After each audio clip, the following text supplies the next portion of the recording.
Oh, this is a long one here. Hi, it's me. I had instant regret the moment he was born.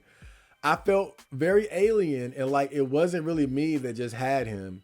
Very out of body experience. Even now, I feel very disconnected. I believe it to be in part, if not mostly, for the fact that he's severely autistic. I'm a single mother and his dad does nothing over the bare minimum. My life is harder than I ever imagined. I'm checked out most of the time I'm with him. I'm in therapy and my therapist believes my disassociating is a defense mechanism so I don't have a nervous breakdown. He's 8 and he was extremely difficult from the very beginning. He is nonverbal, not potty trained, plays in his feces, pours everything out on the floor. I'm on autopilot most days. I put on wireless headphones and listen to music from my teens so I can muster through the days. I know it's unhealthy, I can't help it. That said, my major PCA for this is you can be a regretful parent and still do everything you need to do for your child. You can still love and attend to them. You do have many moments where you fall into place and everything seems good. You still love your child more than anything and would give your life for them. It's just that you realize you're not cut out for parenthood for whatever reason. So if you're a regretful parent too, please know that I understand and I know that you're not a terrible person. And it kind of makes me think of my mother for two reasons. Well, one, you know, as much as she always said she regretted having kids, she never like shied away from the responsibility of it all. She always worked and worked hard and provided us with the food and the shelter that we needed. So it wasn't like she was always saying I didn't want to have kids, so I'm not going to do anything for you. So as much as my mom always said that, she still did her job. But and the core of this post, though, and I think this is very important for people to understand because I've witnessed this even in my own family. When you have a child with significant disabilities or mental issues, health issues, that is very draining. I mean, you think having a normal kid is bad. That's on a whole different level. And it's not just the demands of caring for a child that has special needs. It's the emotional aspect of it. The emotional aspect of seeing your child and their limitations as far as like what they're going to be able to do and what they're not going to be able to do. That realization that your child isn't going to have a normal life or anywhere close to it because of their unique health problems or mental issues and things like that. I've seen that, and to see your child having to carry that burden as well as the individual that they are is, that's very sad, because again, I've had to deal with this in my own family. I've had to see it, it's weight that everybody has to carry, when somebody that you care for is dealing with these problems and, it's not much that you can do for them. That's another thing that people have to take into consideration when you're having kids. There's no guarantee that they're going to come out 100% healthy and ready to take on the world. That's another, harsh reality of having children. 35 male. I have two children, 3.5-year-old boy and a 1-year-old girl. We adore them. They are gorgeous and funny and smart. They are also the dictionary definition of nightmares. The constant chaos, screaming, defiance, tantrums. There are days my wife or I hide in cars and weep. The biting. What? Are you serious? There are days my wife or I hide in our Carl Johnson. There are days my wife or I hide in our cars. Why can't I say cars tonight? Cars and weep. The biting and kicking. My soul feels different. My energy is gone. My wife isn't the same woman anymore. She is more mature and responsible. She is an amazing mother. Her spark is gone. Our conversations are hollow commiserations.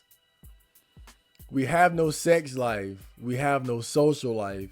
We have no support. We have good careers, decent health. Other than being sick 24/7 from the Petri dishes, our finances are fine, but I feel so broken so often. I feel like a disgusting piece of shit even typing this. Hold up, before we go further, that part right there, my wife isn't the same woman anymore. She is more mature and responsible, but the spark is gone. We have no sex life. That's something that Coach Greg Adams talks about a lot on his streams. He always says that, now how does he say it? I'm trying to remember. He says that like he breaks their relationship down into like different phases. And he says, your girl is one person during the honeymoon phase and a totally different person after you marry her. And again, a totally different person after she has kids. So you got to be prepared for that the person you're with is going to change as you enter into these new, different, and significant stages of their relationship. It's the honeymoon phase, the marriage, and the parenting phase. And so he's saying my wife isn't the same woman anymore. Now, she's better in some ways, more mature and responsible, but there isn't like a spark. There's no excitement. The sexual energy and excitement is gone. We have no sex life, no social life.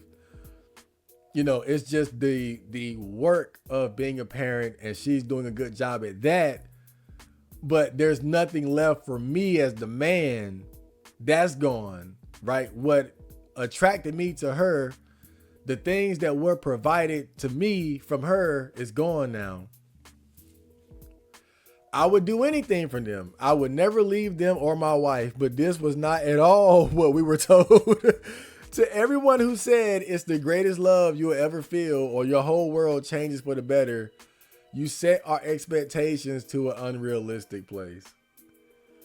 You got to see stuff like this. You got to see stuff like this. This is so raw. And you can tell like this guy isn't giving you like some crazy assessment of what's going on. Like you could tell he has a very balanced perspective. Cause look at what he says as far as like, again, my wife isn't the same woman anymore. She is more mature and responsible. She is an amazing mother. So he can see the good that resulted from her becoming a parent, the growth she experienced, but the horror of losing his wife in terms of her femininity, in terms of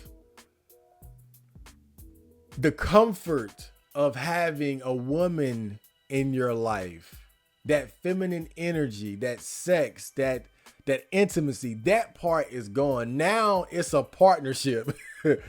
She's good at what she does as far as being a parent, but it's taken away from what he loved about her, from what made the relationship amazing, from what led to them having those children in the first place. A very balanced perspective though. Damn. I don't regret the kids. I regret some of the circumstances. I was young and dumb and being manipulated into motherhood too young and without the financial safety I should have had in place before I became a mom. I hate that I put a child through the trauma of poverty. That's something that I always talk about. Broke people should not reproduce. That's why I always say that. You know, like she would probably be a lot happier if she would have had him under better circumstances. You know, a better man, more money and things like that. Hey, child of poverty here. Poverty taught me to develop skills my peers did not have at a young age, and I credit much of my current success to that.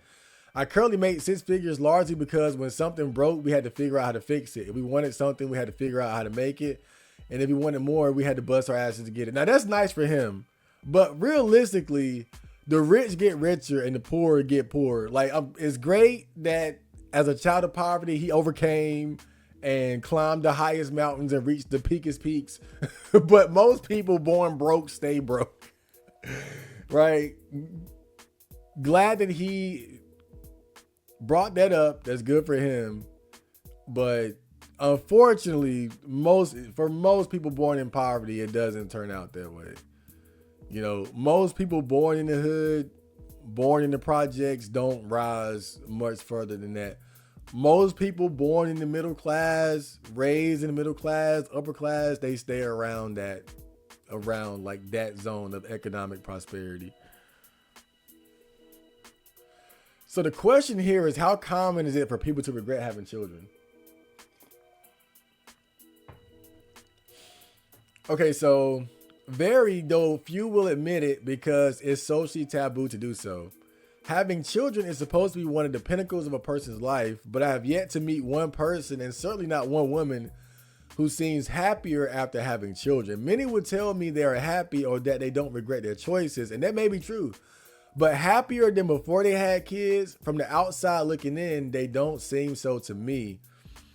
Even my friends who struggle with infertility are struggling to be happy after having kids. I think that's a nice point right there too. Because people would say, I'm happy, it's all good, this and that. But then when you look at them and look at what's going on in their life, it's not appealing. I mean, typically, you know, if somebody is happy and enjoying their life, like when you look at them, it's like, oh, I want that, you know. Like if you go right now and you look at Kai Cenat's stream and he has all these celebrities and a beautiful girlfriend and all these things going on, like that's the type of life you look at and it's like, oh, that looks fun. Right? He looks happy. But if you see like the average parent and like the day-to-day grind and the stress and like yelling at their kids or having to discipline them and dealing with the different demands and, oh, your daughter got suspended from school, your son did this, like that's the type of stuff that you will see a lot of. And so I think it's hard to believe people when they say, oh, but I'm so much better off, I'm so much happier, because when you look at them, you know, they're aging more rapidly. They have so many different stresses and demands on their life. Even if what they're saying is true, it doesn't appear that way from the outside looking in. It looks like just mad work without a lot of enjoyment. As a mother myself, I can tell you that it's true what they say. Now that I have them, I can't imagine my world without them. And if they were taken away from me, it would be the end of my life as far as I'm concerned. But if they had never been born, I wouldn't have known the difference. And I would have had at least as happy a life without them, and probably more so. And see, I talked about that earlier. You know, I can definitely envision myself having a child and just loving the motherfucker. Like, I love this child, and you know, it's like, I'm not gonna say it's all good, but I'm sure like those parental instincts would kick in, basically. You know, but even still, as someone who doesn't have a child, I'm still very happy. I'm still very fulfilled and enjoying my life. But I don't have those stresses and the demands and the responsibilities and the worries that come with it. So it's kind of a hard sell for somebody like myself, right? Like, what can you really tell me to convince me to have kids, right? That I'll love them. I mean, but then it's not just about what I feel. It's about the life that they will live. That I'll be happier. I got enough happiness. I'm enjoying my life. I'm good. Like, it's a hard sell for somebody that doesn't feel incomplete without them. Lease a new 2025 Camry LE $299 per month for 39 months. What? No, I was looking at that car ad over there. I have come to believe strongly that having children is one of the worst mistakes that a woman can make with her life. No matter how educated or financially successful she is, it puts her in a position of abject vulnerability and dependency on her children's father. If you're lucky and wise enough to make a mature selection of a life partner, then that man will really turn out to be everything you hoped and dreamed he would be. But if you end up being one of the 40-50% partner couples who eventually split, nothing can shield you from the unmitigated horror and soul-crushing stress of having to surrender your children part-time to a man who is unkind or careless with your children's safety or brings questionable people into his home around your children. Woo! You know, this is something that I often think about. Well, not often, but something I've thought about just from the perspective of a man. You know, we have a lot of broken home situations where I'm from. And a lot of times I think about what it would be like to have a child with a woman that you're no longer with. And let's say, for instance, you have like 50-50 custody, right? You get the kids a week, she gets them a week, like bi-weekly or something like that. But then she starts dating like a Pookie or something like that. She starts dating a guy and he ain't shit. He's a blood, a gangbanger, a bum. And knowing that your child is around this man and you don't like that's that's the type of just horrible things you could have to deal with if you end up splitting from your partner. And again, I think this goes back to one of the previous points. So much of how you cope with being a parent is going to come down to the person, not just the person you are, but the person you have the kids with. Oh shit, here's one short and sweet though. My son is 27, suffering from chronic depression in a low-paying, dead-end job without the faintest idea of how to get out of it. His life is an unending continuum of unhappiness and dissatisfaction. If I knew that he would develop like this, I would not have had him. I would not want to bring a person into this world outside of his own volition. If I knew that he would experience no joy in his existence. I was under the impression that almost all living creatures had at least the capacity for joie de vivre. Is that French? And I assumed that it would be so for my child as well. Sorry, son. I don't know what to do. This speaks to me because that's one of the main reasons why I don't want to have kids. Because a lot of the discussion about this topic pertains to the demands of raising the child in infancy, childhood, things like that. As they become teenagers and adults, a lot like the problems and the stresses and the worries change a lot. And you can say so much about the investment of oneself into raising a child, the commitment, the work, the effort, the time. But imagine doing all that and then your child doesn't really turn out the way that you wanted. They turn out to really not be shit. I mean, let's just put it like that. Or in this case, to turn out to be very unhappy.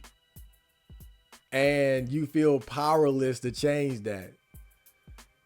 Think about what you gave up and what you invested. And then the result that you got. That's the other side, or rather the later stage that has to be addressed. Because when you talk about the earliest stages of commitment, effort, sacrifices, and things like that, a lot of times that conversation is had under the assumption or without the inclusion of the possibility of your investment not bearing fruit. So it's like,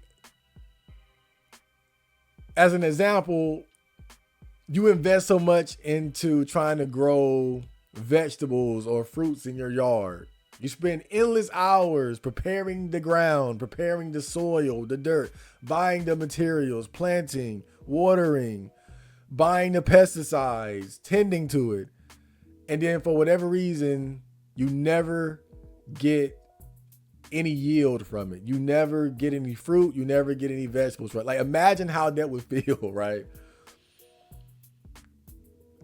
This is one of the most tragic possibilities that come with being a parent, is when you make the sacrifice and you put in the work Now you get the joy and the fulfillment of being a parent, but you don't really get the return of, okay, I put the work in and I helped create this wonderful human being.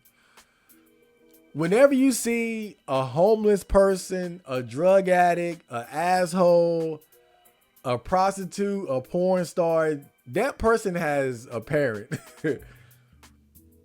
Maybe even two. And that parent wasn't always, now sometimes the parents just won't shit. Let's be honest. But sometimes people like that have good parents who really tried their best.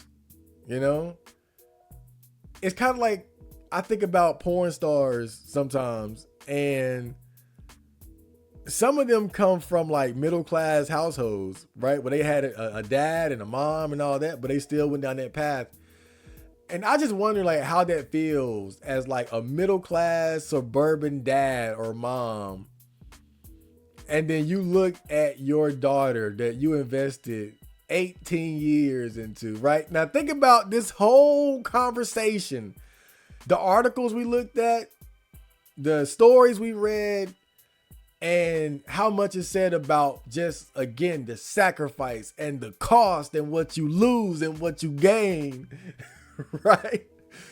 And on her 18th birthday, she's on facial abuse, getting her throat destroyed by a 60-year-old white supremacist. And obviously I'm talking about Mei Lee. She was the Asian girl that I think on her, or close to her 18th birthday, she started doing porn to get back at her dad, and she came from a very wealthy family and whatnot. Like, imagine what that feels like.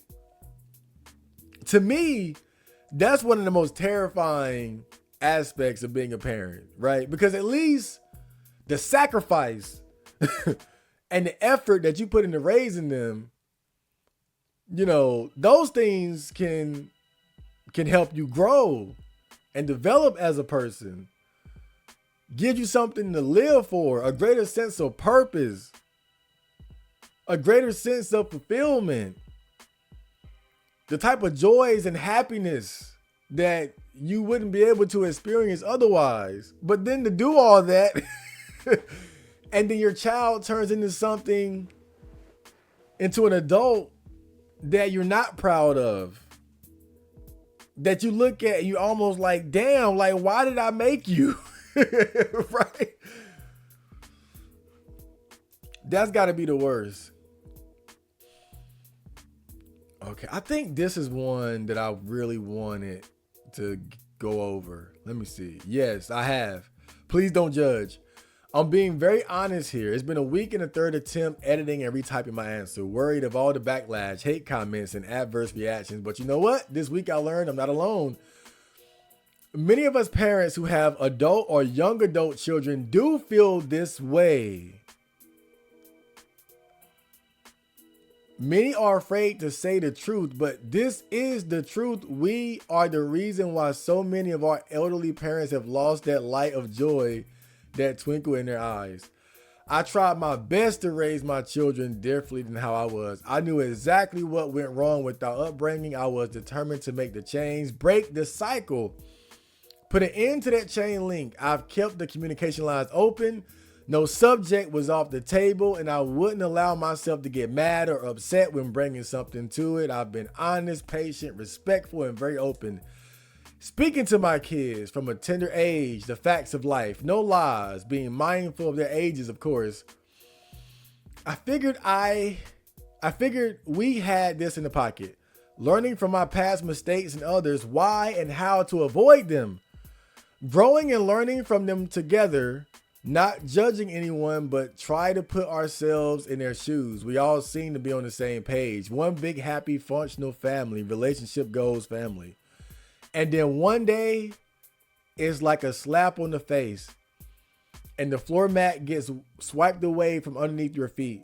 You are now standing across face to face to a complete stranger, someone who has fooled you for such a long time. Thinking now that the young adult children you have raised, devoted your time, life, energy, everything to them, are not who you thought. They run fast away from what we raised them. I'm staring at my 6-year-old son with tears rolling down my face as he's sleeping, asking myself, are you guys really worth it? Was it really worth it? What did I do wrong with his older siblings? Where, when? This right here is the one. And the reason why is this, and I think this is critical to the conversation. And I touched on this earlier, but we gotta talk about this again because I experienced this as an uncle. But so much of what is said about this conversation pertains to a particular period of being a parent, right? When they are infants and when they are children. And so what is said about this period is, yes, there's a lot of sacrifice. It's a lot of work. It's a lot of cost. It's a lot of stress. But you're giving so much of yourself. You're pouring so much of yourself into this person that you love more than anybody in the world. You would kill for, die for. And so there's a purpose for that effort. You're not just doing all this shit for no reason. All of these efforts are for the sake of this person's survival, for them to live up to their true potential, for them to grow up and to be somebody, to be something, to do some good in the world. You're not just sacrificing so much just so they can grow up and smoke crack in the alley somewhere.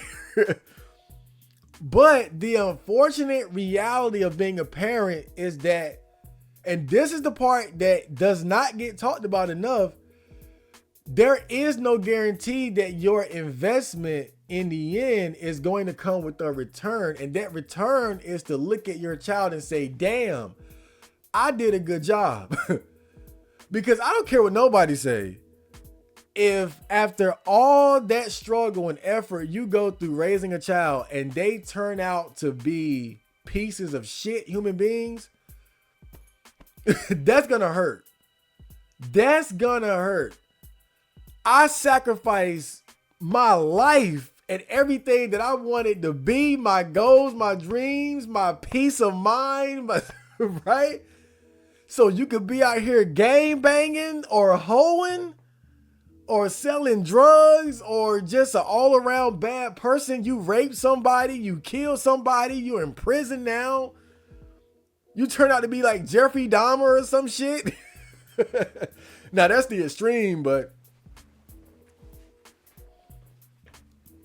And you know, this post, it resonates with me even as someone who doesn't have kids, because, you know, I helped raise my niece from the time I was 15 years old to now, pretty much. And I told you guys that in recent times, you know, she got pregnant and this and this. It's more to that. Whoa.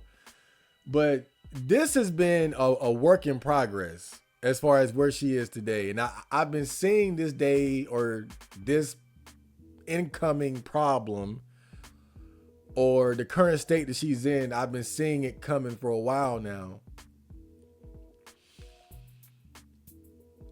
And it's just like this person says, you know, you devoted your time, your life, your energy into them, and they're not who you thought. They run fast away from what you taught them, how you raised them. Now, I'm not going to act like I had the same amount of investment as, you know, a parent as her uncle, because again, because I'm the uncle, I only have so much authority and so much responsibility. But again, I have a taste of what she's talking about because I spent a lot of time with her growing up, you know. And again, I know that my efforts pale and responsibility pale in comparison to that of an actual father or mother. But that's why I say I have a taste of what she's talking about here.